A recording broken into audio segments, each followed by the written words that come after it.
12 principle animation ni dia adalah satu kompilasi knowledge yang disampaikan dan ditulis oleh dua orang director, senior animator director lah, daripada 9 orang, 9 all men daripada Disney Animation Studio.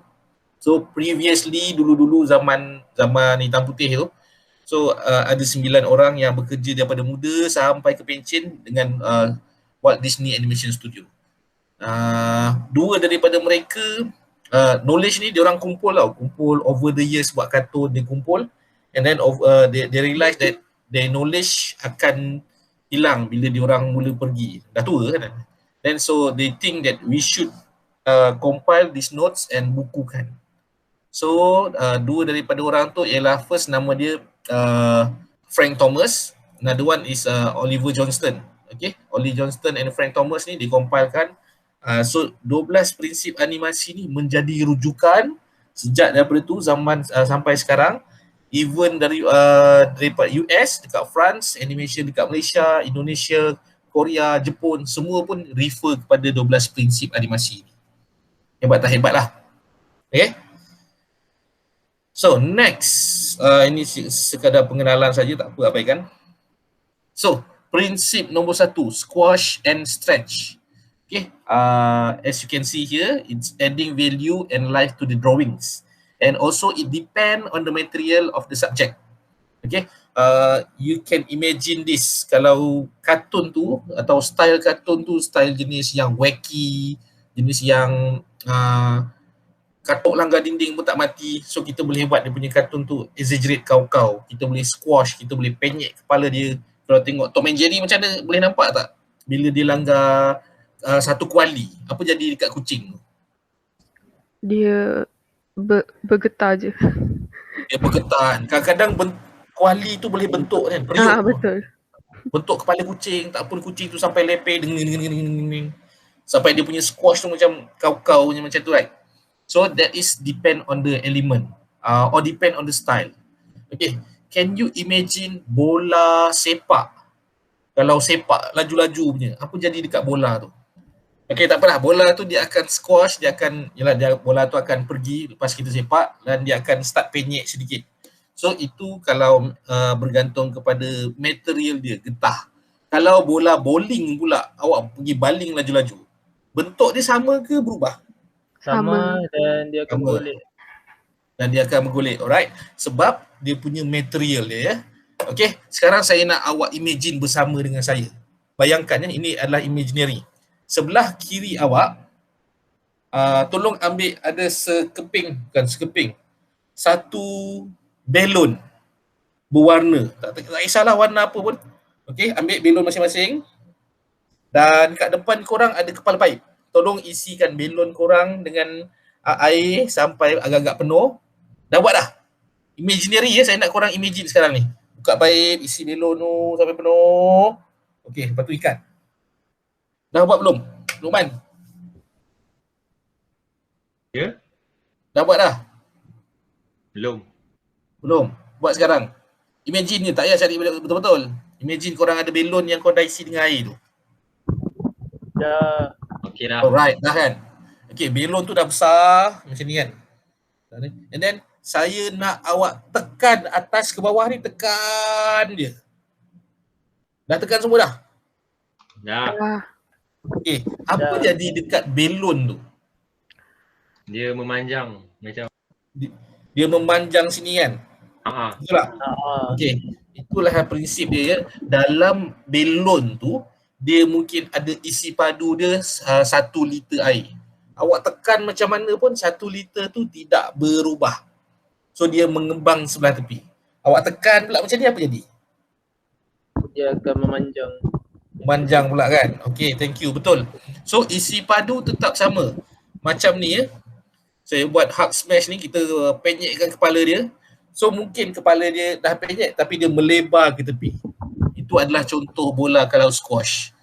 Kalau bola daripada atas jatuh ke bawah, dia akan squash dulu. Dan ini adalah contoh yang stretch ya. Macam kalau kita tarik, dia akan memanjang tapi dia akan mengurus. Contoh ni macam-macam contoh lagi kita boleh cari. Tapi ini adalah salah satu contoh lah. Okay. Next adalah anticipation.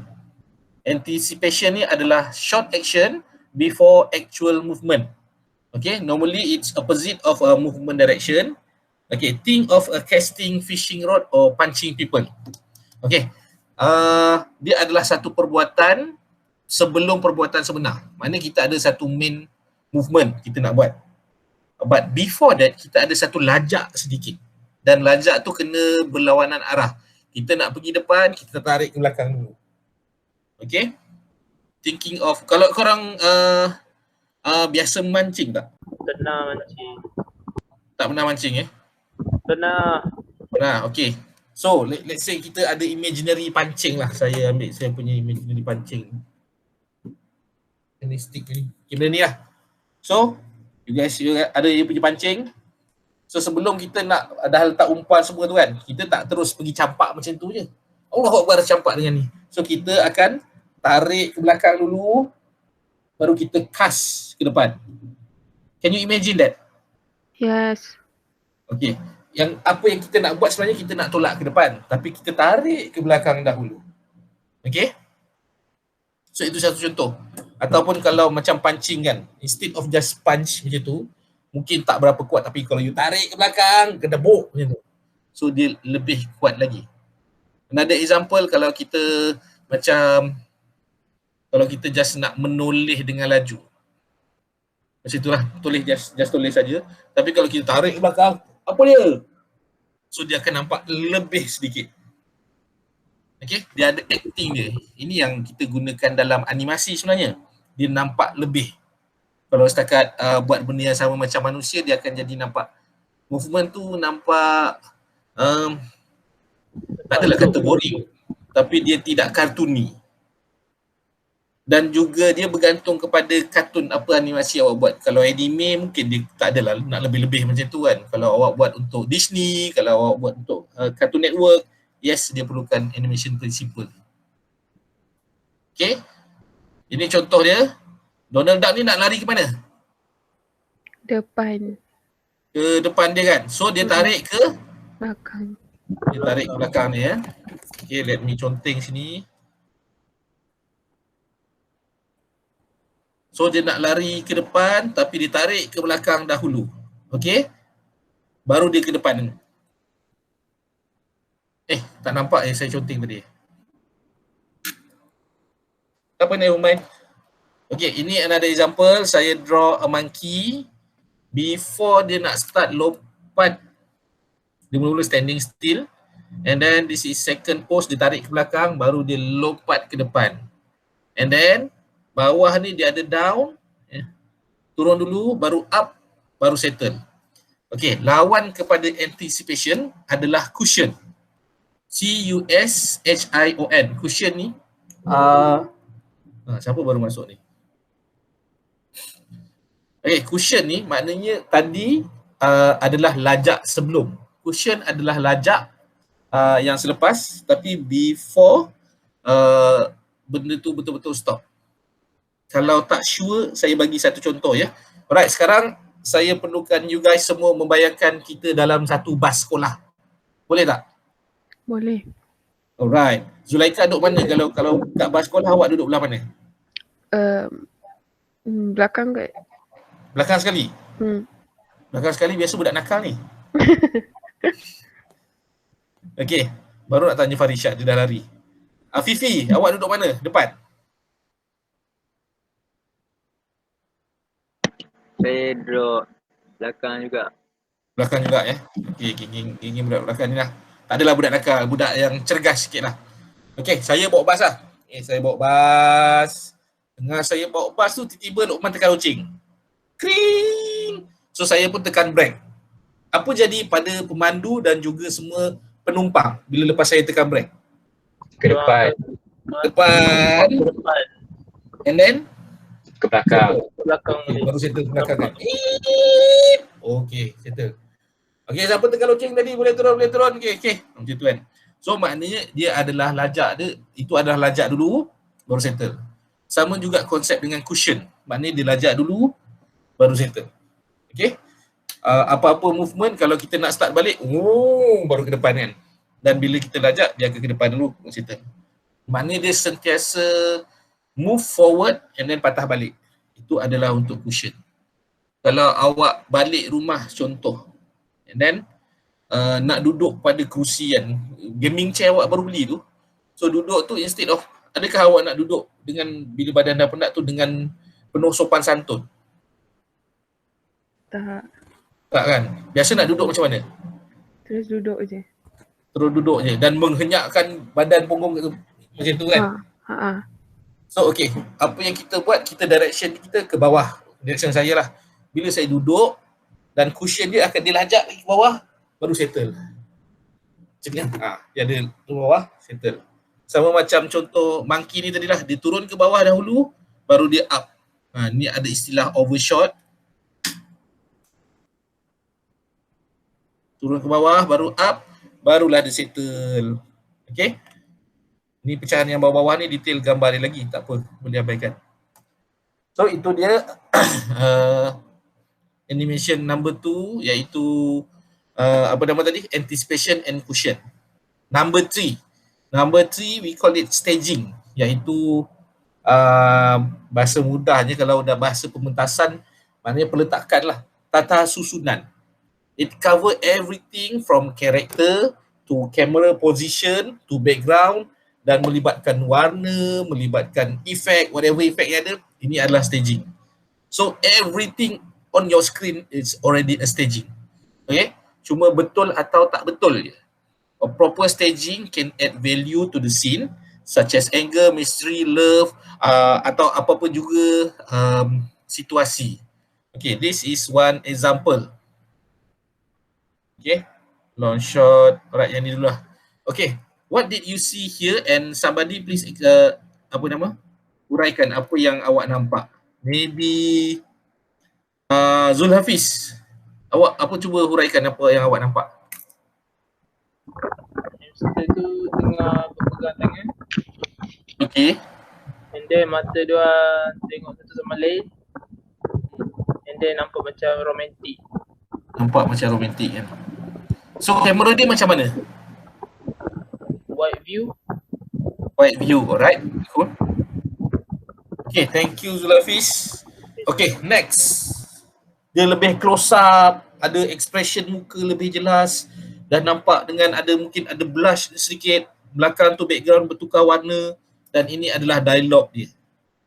Okay, maybe Zulaikha, apa yang awak faham dengan scene ini? Dia nak express perasaan dia. Dia cakap, dia macam tunjuk sekali muka dia, expression muka dia. So lagi faham apa yang dia cuba nak sampaikan. Dengan dia punya kamera? Dia punya kamera, dia tunjuk lelaki tu dan perempuan tu sikit. Perempuan tu sikit je, walaupun sikit. Walaupun sikit, kita tahu dia ada dekat depan perempuan tu macam tu. Okay, alright, thank you.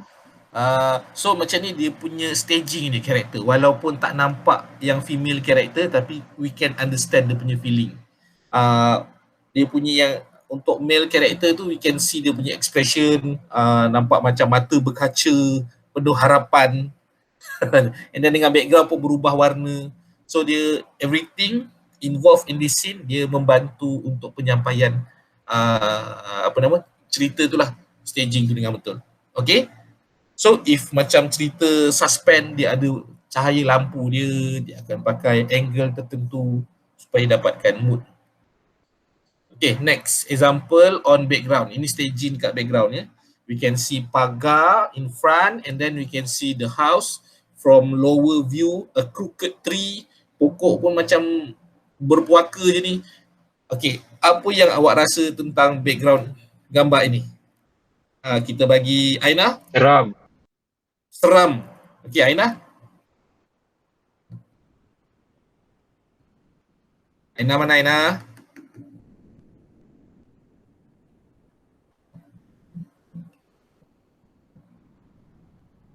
Siapa kata seram tadi?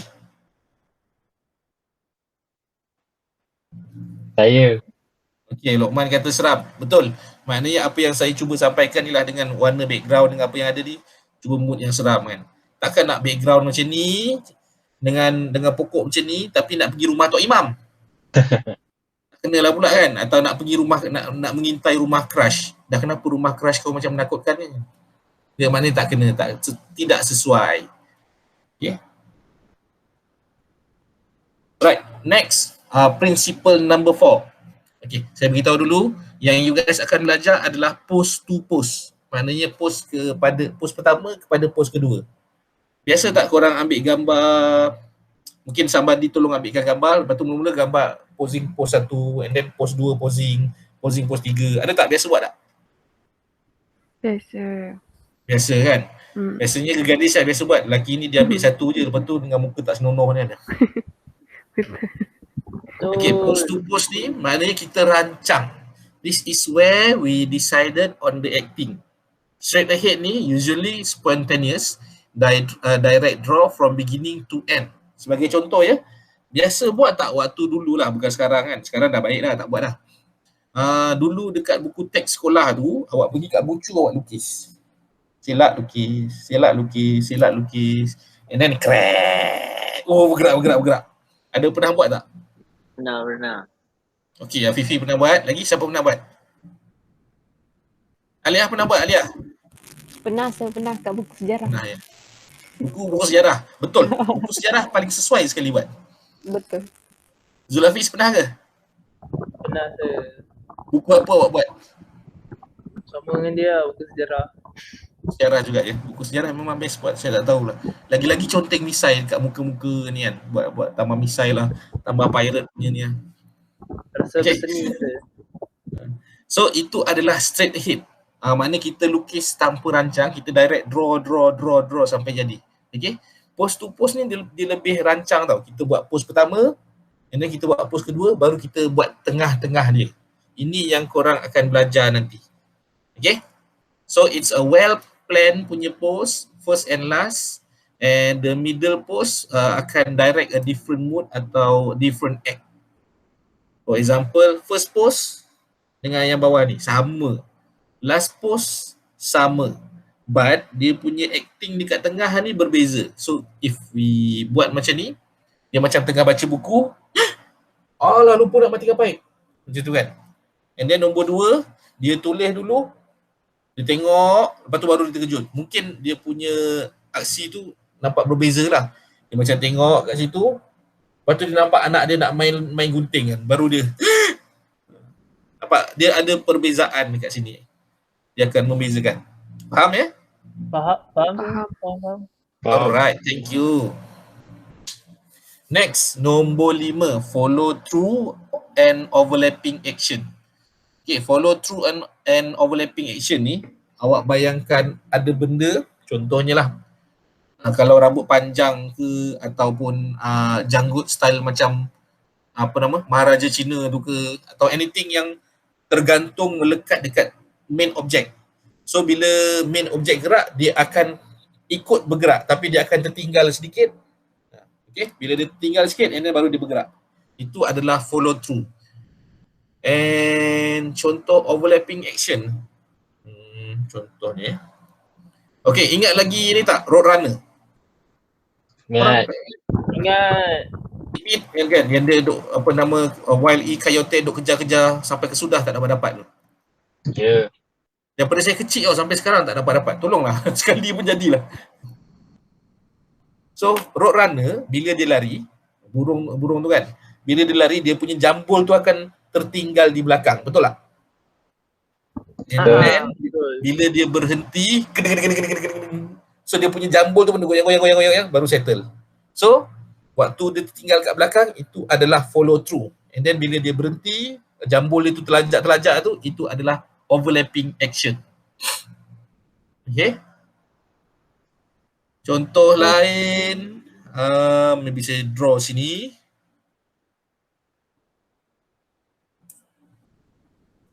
Sekejap saya draw dulu.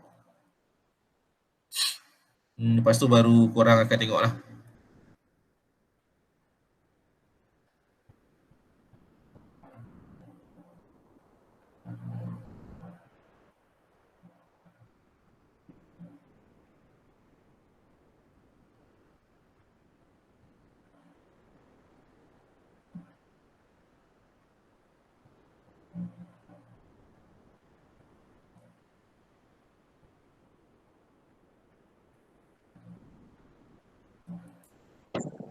Okay, saya tukar kepada screen stop presenting. Present entire window.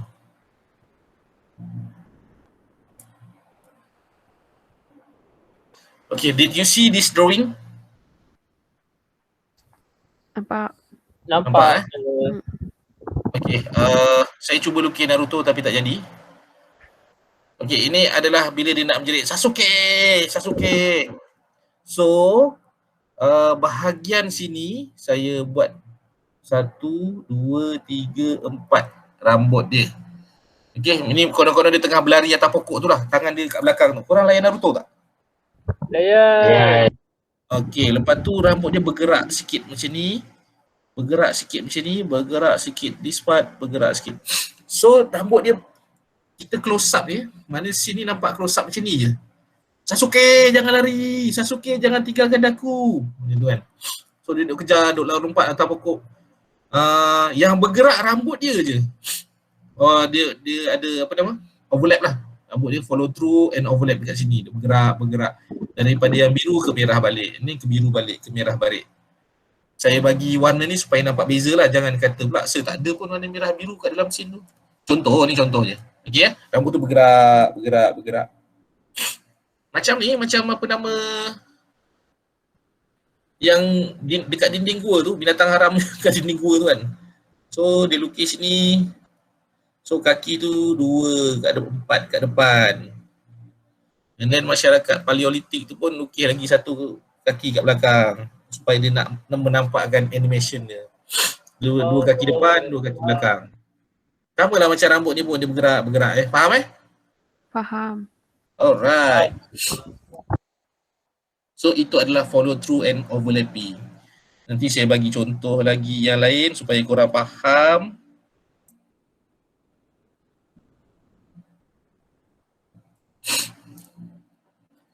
Okey. Yang ini. Nampak uncle jual roti ni tak? Nampak. Okey. Saya penjelasan kat sini overlapping and drag.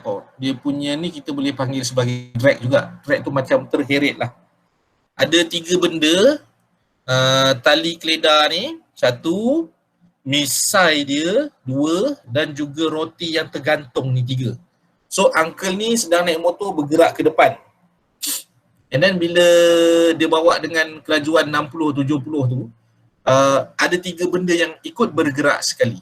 Iaitu dia punya tali keledar, misai dan juga roti flipping ni.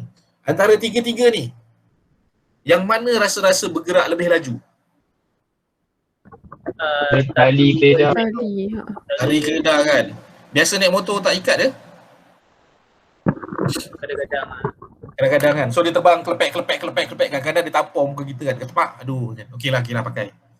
Okey. Seterusnya. Antara misai dengan roti. Mana yang bergerak dulu? Mana yang lebih banyak bergerak? Misai kot. Misai. Sebab apa misai?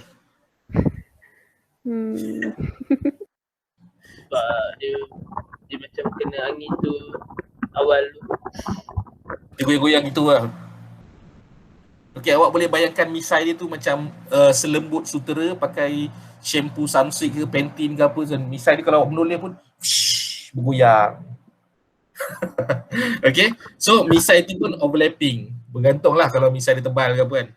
Dan roti ni pula dekat tepi kan. Dan dia pun bergerak sedikit, goyang. So, itu adalah dia punya follow through dia dan overlapping action dia. Okay.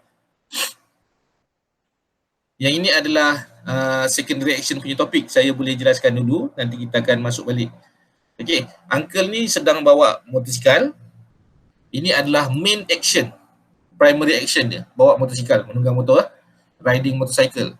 And secondary action dia sebab dia selit handphone dia dekat helmet tu. So dia boleh bercakap. Itu adalah secondary action. And then tiba-tiba dia melambai dekat Pak Haji dekat sebelah tu kan. Pak Haji, how are you? Dia bawa motor lagi. Pit. Dia bawa motor. Dia punya main action adalah bawa motor. And then dia punya secondary tu dia buat duk melambai orang kampung lah. On phone dekat sebelah dah. Ataupun sambil dia tekan dia punya apa nama benda tu? Benda lah ni lah. Dia punya ni kan. Horn kan. Pet. So itu adalah secondary action dia. Okay. Next. Slow in and slow out. Alright, ini antara yang sangatlah penting, semua penting pun, tapi ini antara yang kita selalu nak tekankan sangat. Dia nak buatkan animasi tu nampak lebih natural movement tu ya. Okay, kita tambah slow in and slow out. Bayangkan kereta nak mula gerak. Think of a car when start move. Adakah tekan-tekan minyak, vroom, terus jalan? Tak, okay. So dia macam mana? Dia akan slow dulu, baru jalan laju, and then bila nak berhenti pun dia akan slowly berhenti. Betul tak? Betul. Alright. Hanya kapal angkasa Star Trek je yang boleh bujum, tiba-tiba berhenti. Okay. Okay, kenapa dia pergi sini? Sama, patah balik ke?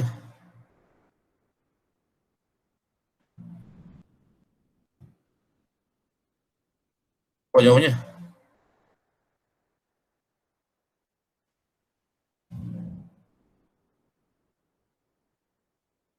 Okay, ini adalah satu contoh yang linear. Maknanya daripada pos 1, 2, 3, 4, 5 dia linear. And then this one bila dia ada slow in and slow out. Nampak macam batu ladung tu. Okay? Contoh yang kita boleh perasan adalah bila kita dan tengah hanging benda dan kita tengok macam tu kan. Ataupun jam dinding yang style lama punya. Have you seen any jam dinding yang macam tu? Kita nampak tak? Benar. Pernah Okay. So dia mula-mula dia akan bergerak perlahan sebab dia ada slow out dulu. And then bila dia slow out dia akan laju dekat nombor 4 ni. 5, 6, 7 dia akan slow balik. And then bila patah balik of course dia akan sama juga. Slow out dulu, laju and then slow in. Okay. I need you guys to understand apa itu slow out, apa itu slow in. Okay, ini carta dia kalau dalam movement dan kita memang selalu sangat pakai carta ni. Saya akan ajar lebih lanjut nanti macam mana nak buat timing chart ni. Okay. Next, ini adalah arcs. Arcs adalah bentuk pergerakan. Pasal yang kita nampak lebih natural on any character on any animation. Most of organic life need arc in the action. It will add beauty to the movement. Ini contoh ya. Kalau tangan tu daripada belakang, dia bawa ke depan, dia tak mungkin tangan tu keras macam tu je. Dia akan ada naik turun. Even kalau macam kita, siapa buat nak masuk? Hazikah. Kalau kita nak melambai kat orang, adakah tangan kita keras macam tu je? Hai, apa khabar? Terus macam tu. Ataupun kita akan naik sedikit tangan naik, baru tapak tangan pula nampak ke depan. Okay, itu adalah cara yang kita tak sedar tapi dia punya natural macam tu. Sama juga untuk animation pun. Okay, next is a secondary action. Tadi saya dah mention dah additional movement on object attached to main character. Okay, imagine tadi dah ada secondary action yang kita dah uncle tu bawa motor as primary and then dia punya secondary bercakap, betul tak? Betul. Okay, saya nak korang bayangkan situasi yang ini pula. Since korang semua tahun 1, part 1 sekarang ke part 2? Part 1. Okay, so belum ni sangat lagi lah. Tapi mungkin kalau pernah ada situasi macam ni typing last minute assignment in the middle of the night. Okay, cuba bayangkan korang malam-malam lampu pun dah tutup suram, buat kerja seorang-seorang, tengah menaip. Ada buat gaya menaip tak sekarang? Saya perlukan korang buat gaya menaip sekarang. Acah-acah pun tak apa. Tengah buat. Dah buat alright. Assignment tu sepatutnya group assignment. 5 orang. Tapi yang kena menaip kau seorang. So sambil menaip, what is your facial expression masa tu? Marah. Kena rasa tu. Marah kah? Ada Muka ketat. Okay, itu maknanya kita geram lah. Kita geram. Kata nak buat sama-sama, aku juga yang buat seorang-seorang. Right. And then tengah buat macam tu pula dengan hujan turun kat luar, sejuk. Lepas tu apa-apa juga yang buat sejuk kan. And then awak dah mula sesema. Sambil taib, muka duk marah, geram macam tu. Dah mula dah hidung meleleh dah, hingus dah. tarik. Lepas tu mulalah pakai tangan pula, gosok lap pingus tu kan. So main action you guys masih lagi menaik assignment. Secondary action dah bertambah dah dengan expression muka, tangan duk gosok hidung, lepas tu mata dah tersengguk-sengguk. Okay. Tiba-tiba ya. Korang masih menaik lagi sekarang ni? Korang masih menaik? Masih menaik ya. Tiba-tiba ada pula bunyi benda jatuh dekat belakang, dekat dapur tu. Tungtang. Pukul 3 pagi. What is your facial expression? Takut. Terkejut. Terkejut kan? Okay. Dah lah aku kat rumah seorang-seorang. Apa pula tu, mulalah sambil menaik tu duduk menoleh, mata duduk pandang belah kiri, pandang kanan, toleh belakang. Okay, so your primary action masih kekal lagi buat assignment, buka wiki, copy, buka website tu copy, edit sikit. Biasa buat ke tu?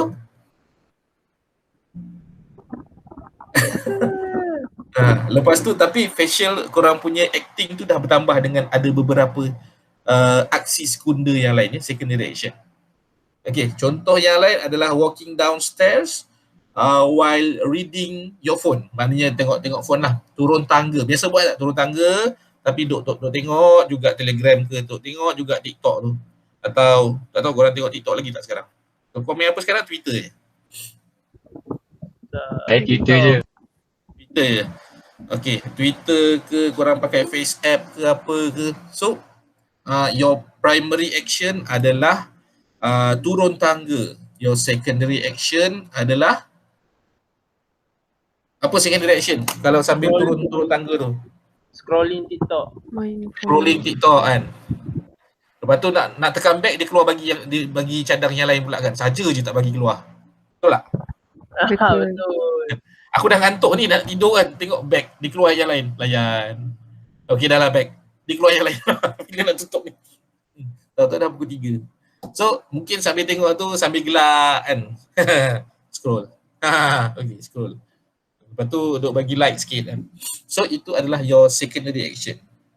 Now, eating burger while watching comedy show. Tak tahu lah, mungkin korang tak tengok comedy show kot. Korang tengok bola ke, tengok AJL ke, apa yang korang layan sekarang budak-budak muda sekarang. Cerita Korea? Okay. Cerita Korea apa yang korang tengok? Apa tajuk ke sir? Tak tahu apa tajuk. Crash Landing on You dah kira basi lah dah. Vincenzo apalah. Vincenzo. Alright, okay. Sambil makan burger tu, tapi korang tengok cerita romantik Korea tu dan makan kan. Lepas tu ada pula babak sweet, ada hujan-hujan kongsi payung. Sweetnya. So expression muka, gaya tubuh badan pun dah tapi duk makan.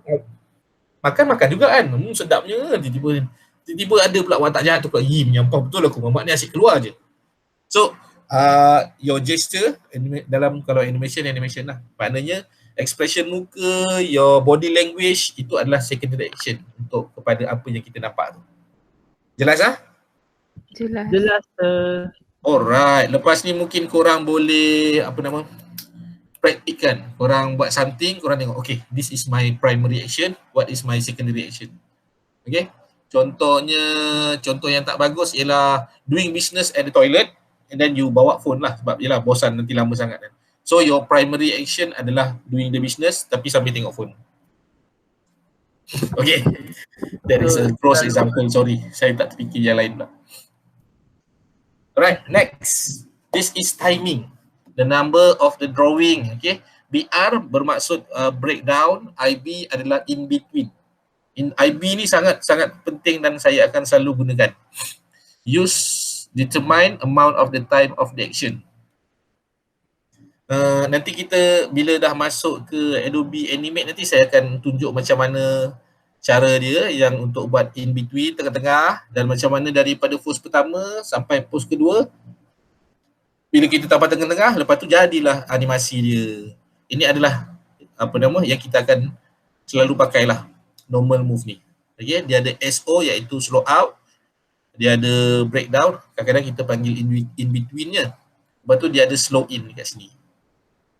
Okay, tulang ikan ni tak apa, nanti saya akan explain. Oh, boleh zoom. Now, this is nota dia. Please take note, shoot on one. Okay, dalam animasi 2D, untuk semester ni kita belajar 2D dulu. Sem 3 kalau ada rezeki jumpa lagi, kita akan belajar 3D pula. Macam senior korang. Shoot on one ni maknanya dia fast detail, dia ada setiap frame bergerak. Normally untuk 2D dia pakai shoot on 2. Untuk 3D animasi dia pakai shoot on one je pasal dia setiap frame tu bergerak. 2D animation, selang 2 frame, satu gambar. Selang 2 frame, satu gambar. Itu penjelasan paling mudah lah ya. Shoot on 3, selang. Selang 3 frame, ada satu gambar lagi berubah serba sedikit. Okay.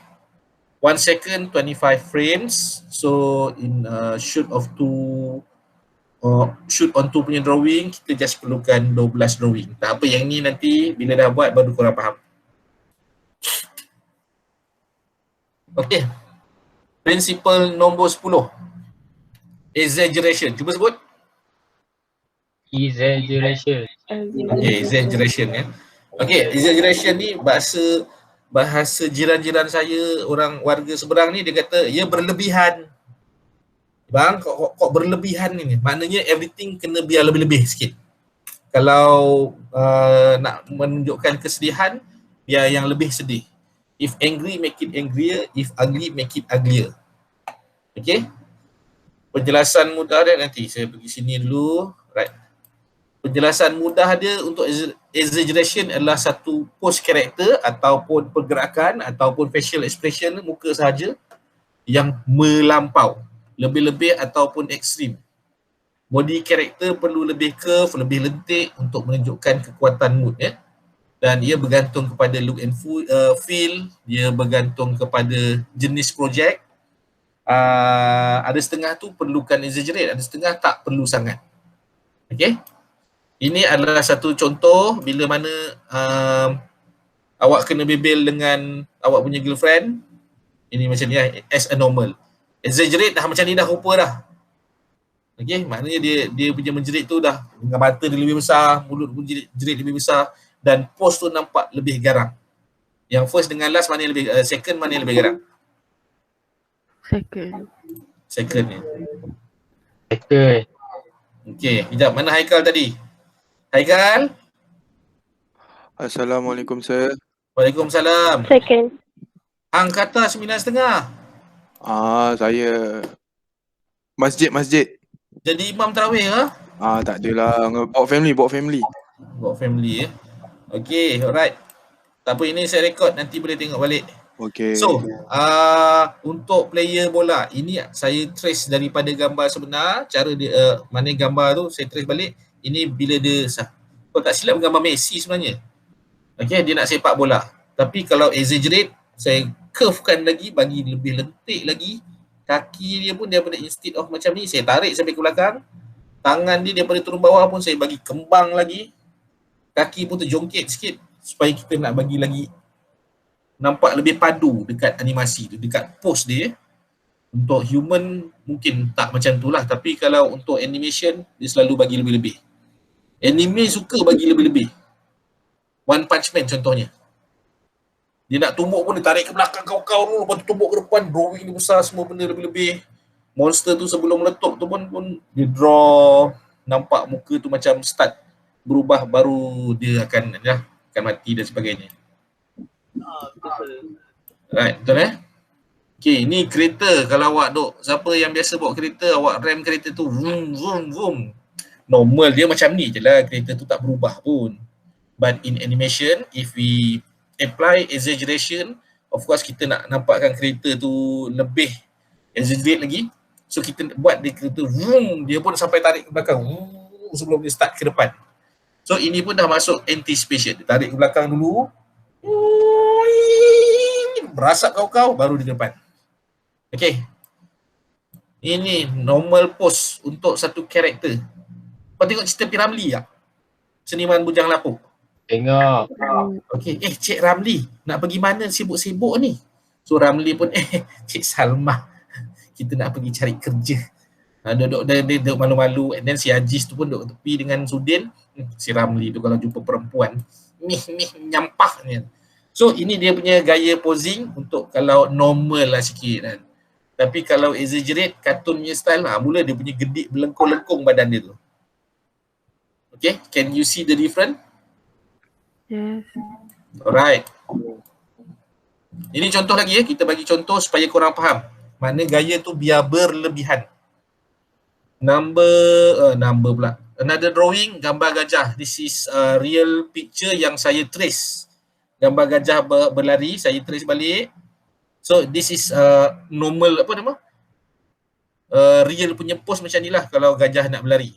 But since kalau kita nak buat animasi and we need to apply exaggeration, this is how gajah exaggerate punya berlari.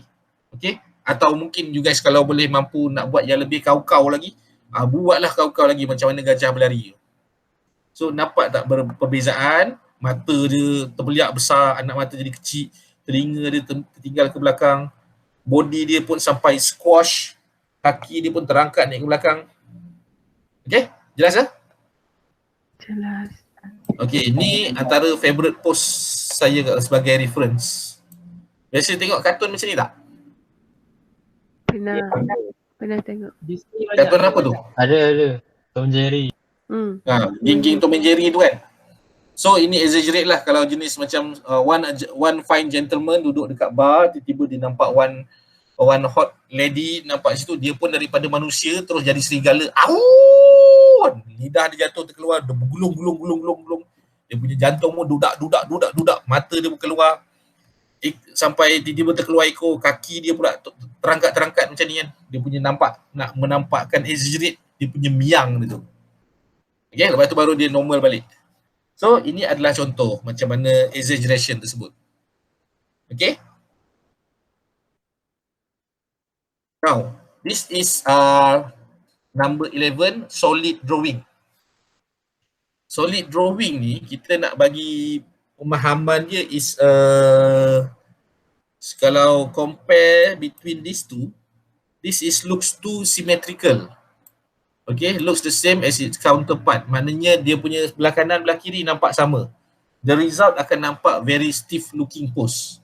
Usually orang lelaki tak pandai pose. Dia akan pose macam ni. Kalau ladies dia akan pose yang ada curve, dia akan 3/4 sedikit, kaki kanan terjulur ke depan sikit, tangan tu akan naik atas sedikit. Betul tak? Tak betul? Betul. Okay, ladies dia akan lagi cekap untuk untuk buat yang solid pose berbanding orang lelaki. Dia sama ada dia tegak ataupun dia buat gaya tak apa-apa benda. Tapi kalau yang tegak ni dia akan nampak macam very stiff dan we call it as a wooden pose. Maknanya dia nampak kayu. Okay. Biasa jumpa kan nampak kayu, pelakon yang nampak kayu sikit acting dia. Itulah dia kayu. And for this one dia nampak lebih dynamic.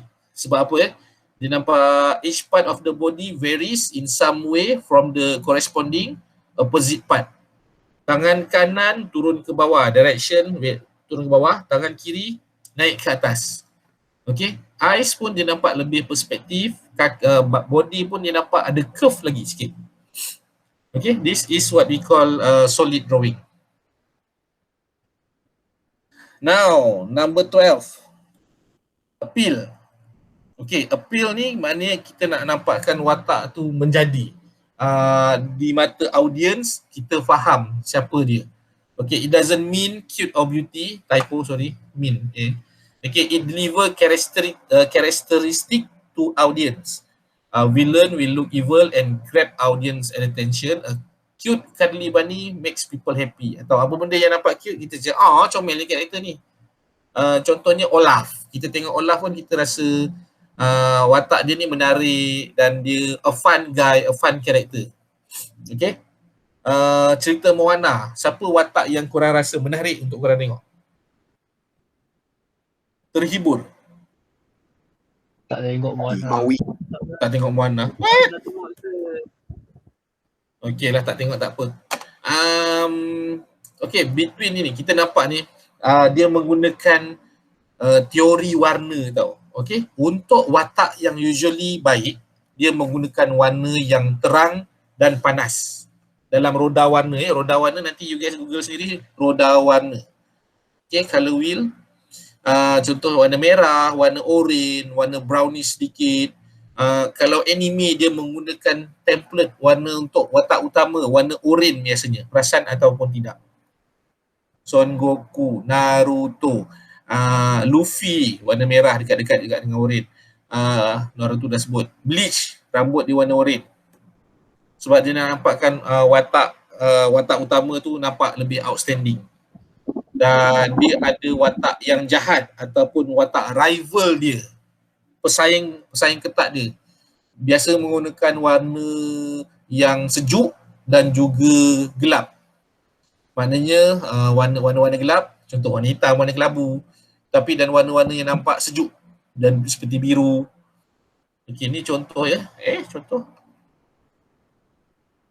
Contoh watak ni saya tak tahu korang tengok tak kartun-kartun Disney lama. Little Mermaid. Tengok sir. Tengok okey. Watak ni nama dia Ursula. Yang ni watak dia apa nama? Orochimaru.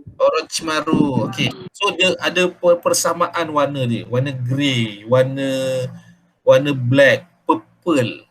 Kalau you guys ambil lagi karakter Maleficent dalam cerita apa nama tu? Sleeping Beauty. So dia punya warna template pun lebih kurang sama. And usually untuk karakter evil, karakter jahat, dia menggunakan design yang lebih pointy berbanding dengan watak baik. Dia banyak bermain dengan curve line, semua curve, yang sini curve, and of course ni pointy sebab dia memang ketam lah, sebab tu dia pointy. Okay. Dan kalau filem-filem yang baru dia dah teori tu diorang dah ubah sedikit, karakter design tu diubah sikit, yang baik nampak macam jahat, jahat nampak macam baik. Okay. Ada setengah tu macam Maui ni dia lebih selfish, dia nak kata baik sangat tak juga, nak kata jahat sangat pun tak. Tapi dia ada agenda sendirilah. Tapi dan akhirnya dia redeem dia punya dia insaf lah untuk, dan dia cuba perbaiki keadaan. Apa dia? Tak dengar, ulang balik.